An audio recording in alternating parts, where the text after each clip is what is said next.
এবার আর ফাঁকা আওয়াজ কিংবা হুমকি থামকি নয়, সরাসরি যুদ্ধের প্রস্তুতি নেওয়ার ঘোষণা দিলেন উত্তর কোরিয়ার পাগলাটে নেতা কিম জং উন। আর এই যুদ্ধকে সামনে রেখে একদিকে যেমন চলছে সামরিক মহড়া, অন্যদিকে কারি টাকা খরচ করে তৈরি করা হচ্ছে অত্যাধুনিক সব যুদ্ধাস্ত্র। বড় ধরনের নিষেধাজ্ঞার পরও কাদের বিরুদ্ধে যুদ্ধের প্রস্তুতি নিচ্ছে উত্তর কোরিয়া? কারা হঠাৎ খেপিয়ে তুলেছে জল্লাদ শাসক হিসেবে পরিচিত কিম জং উনকে? রাশিয়ার বন্ধু হয়ে ইউক্রেনের বিরুদ্ধে মাঠে নেমেছিল উত্তর কোরিয়া। কিম জং উনের হাতে গড়া বাহিনী যুদ্ধ করেছিল পুতিনের হয়ে। আর এই যুদ্ধের পরই একদিকে যেমন উত্তর কোরিয়ার সামরিক বাহিনী অর্জন করেছে সম্মুখ যুদ্ধের বাস্তব অভিজ্ঞতা, তেমনি পুতিনের সাথে গভীর হয়েছে কিম জং উনের সম্পর্ক।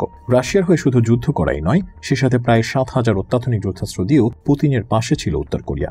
উত্তর কোরিয়ার এসব অস্ত্রের মধ্যে রয়েছে 30 লাখের বেশি কামানের গোলা, 5 লাখ রাউন্ড গুলি। কাঁচা মাল ও বিদ্যুতের ঘাটতির কারণে উত্তর কোরিয়ার যুদ্ধাস্ত্র তৈরির শত শত কারখানা নিজেদের সক্ষমতার মাত্র 30% উৎপাদন কাজ চালিয়ে যাচ্ছে। তবে রাশিয়ার জন্য কামানের গোলা তৈরির কাজে নিয়োজিত কারখানাগুলো পুরো দমে চালু ছিল বলে দাবি দক্ষিণ কোরিয়ার প্রতিরক্ষা মন্ত্রী। তৎকালীন সময় আমেরিকা ও তার মিত্র অস্ত্র ব্যবসার অভিযোগ এনেছিল পিয়ংইয়ং ও মস্কোর বিরুদ্ধে। একই সঙ্গে ইউক্রেনের বিরুদ্ধে রাশিয়াকে অস্ত্র সরবরাহ করার উত্তর কোরিয়ার নিন্দা জানিয়েছে। যদিও দুই দেশই পারস্পরিক সামরিক সহযোগিতা জোরদার করার অঙ্গীকার করলেও তাদের বিরুদ্ধে আনা অভিযোগ অস্বীকার করেছে।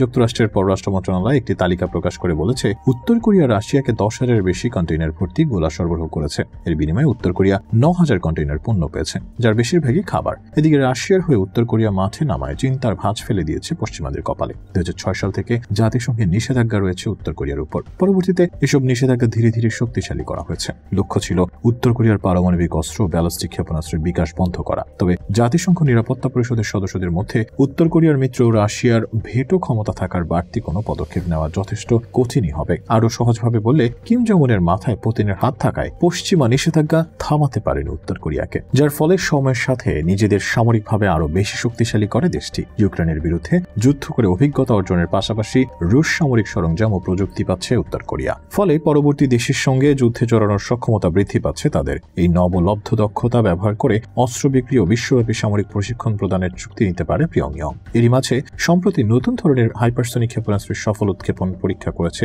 উত্তর কোরিয়া। ক্ষেপণাস্ত্র পরীক্ষার বিষয়ে উত্তর কোরিয়ার প্রতিনিধি কিম সং বলেছেন, রাষ্ট্রীয় নিরাপত্তা বৃদ্ধির জন্য এসব ক্ষেপণাস্ত্র প্রয়োজন। তার দেশের অস্ত্রভান্ডার নিয়ে পশ্চিমাদের দ্বিচারিতাকেও কঠোর ভাষায় সমালোচনা করেছেন তিনি। কিম সং বলেন, ইসরায়েলি আগ্রাসনে গাজায় 45,000-এর বেশি মানুষ নিহত হয়েছে, অথচ তাদের আত্মরক্ষার অধিকার আছে বলে সামরিক সহায়তা দিতে মার্কিন প্রশাসন বরাবরই উদার। অথচ উত্তর কোরিয়া নিজেদের নিরাপত্তার জন্য অস্ত্র পরীক্ষা চালালেও সবার মাথা ব্যথা শুরু হয়ে যায়। তবে এই মুহূর্তে কাউকে তোয়াক্কা করছে না উত্তর কোরিয়া। গত বছরের শুরুতে দক্ষিণ কোরিয়ার বিরুদ্ধে যুদ্ধ ঘোষণা করেছিল তারা। আর এই ঘোষণার মাস কয়েক বাদে আমেরিকা ও দক্ষিণ কোরিয়ার বিরুদ্ধে যুদ্ধের প্রস্তুতি জোরদার করার নির্দেশ দেন এশিয়ার জল্লাদ খ্যাত কিম জং উন।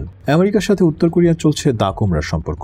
উত্তর কোরিয়া ও আমেরিকাকে পরোয়া না করে চালিয়ে যাচ্ছে পারমাণবিক শক্তি অর্জনের মিশন। একের পর এক মিসাইল পরীক্ষামূলক ছুড়ে চলেছে। এসব কর্মকাণ্ডে আমেরিকা আরো বেশি বিরক্ত। তবে কারো বিরক্তিকে তোয়াক্কা করার সময় নেই কিমের। এই মুহূর্তে কিম জং উনের একমাত্র লক্ষ্য কিভাবে আসন্ন যুদ্ধে পরাশক্তি আমেরিকাকে ঘোল খাওয়ানো যায়। কাগজে কলমে উত্তর কোরিয়ার যোজন যোজন পিছিয়ে থাকলেও তাই বলে হাতে চুরি পরে বসে নেই তারা। নিজেদের সামরিক শক্তি বাড়াতে তারা যোগ করেছে একের পর এক অত্যাধুনিক যুদ্ধাস্ত্র।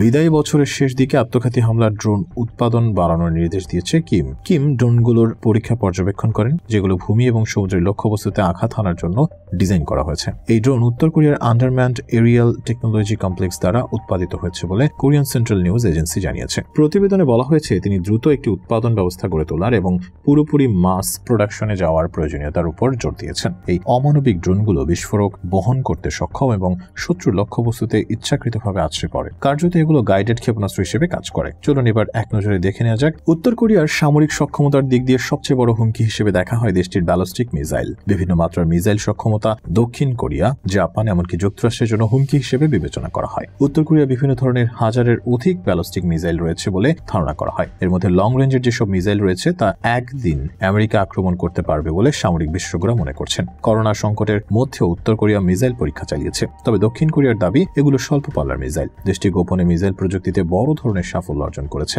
কমিউনিস্ট শাসিত উত্তর কোরিয়া 1969 সালে তৎকালীন সোভিয়েত ইউনিয়ন থেকে মিসাইল ক্ষেপণাস্ত্র পেয়েছিল, কিন্তু 1976 সালে দেশটিতে মিশর হয়ে স্কার্ড মিসাইল আসে বলে অফিসিয়ালি বলা হয়েছে। এর নাম ছিল স্কার্ড বি। এই মিসাইলটির ডিজাইন তৈরি করা হয়েছিল ইসরায়েলের বিরুদ্ধে ইয়ম কাপুর যুদ্ধে ব্যবহারের জন্য। 1984 সালে উত্তর কোরিয়া তার নিজস্ব প্রযুক্তির মাধ্যমে স্কাড বি মিসাইলের উন্নয়ন করে, নাম দেওয়া হয় স্কাড সি। এছাড়া একই সময় তৈরি করা হয় নুডং নামের মধ্যম রেঞ্জের মিসাইল। একই প্রযুক্তির উপর ভিত্তি করে পরে লং রেঞ্জের মিসাইল তৈরি করা হয়, নাম দেওয়া হয় দ্য টাইপডং।